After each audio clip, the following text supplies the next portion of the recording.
Contemporary Issues Through Video Conferencing is a course that is offered to juniors and seniors in high school.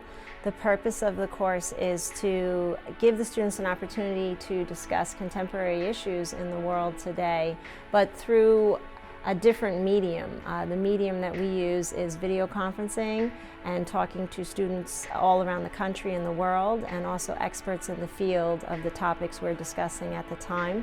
So it's an opportunity for students to dialogue on a weekly, sometimes daily basis with their peers around the world, and to discuss the topics of interest of the day.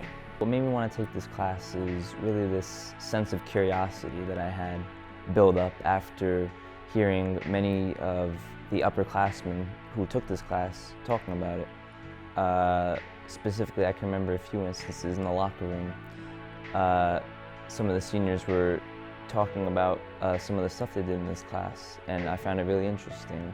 So I asked them about it, and they told me it's something that you should experience rather than something they could just explain to me. What I love about this class is, as opposed to other classes, we create our own curriculum. And growing up, our whole lives, we had textbook teachers giving us homework, telling us what to do. And for once, we have a say in what we can do.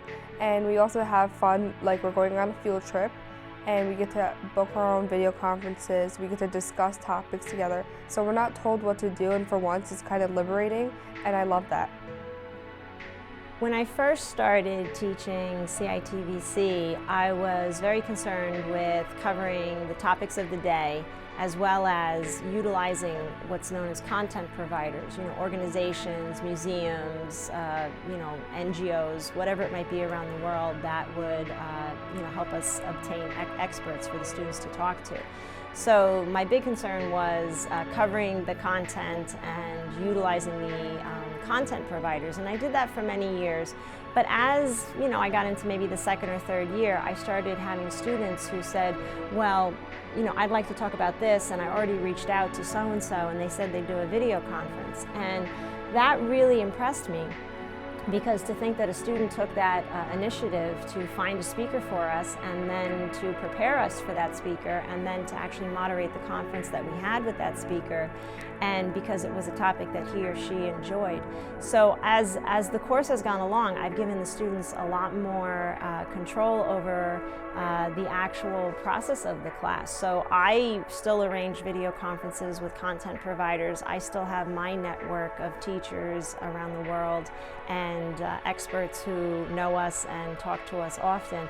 But my students now are reaching out and doing the things that they love, and they're controlling the process, and they really understand the responsibility of getting a class ready for talking to someone or to a group of people, and what it entails to be actually in that conference, to make sure you have enough questions and enough things to talk about, and then to do a follow-up reflection with the class afterwards.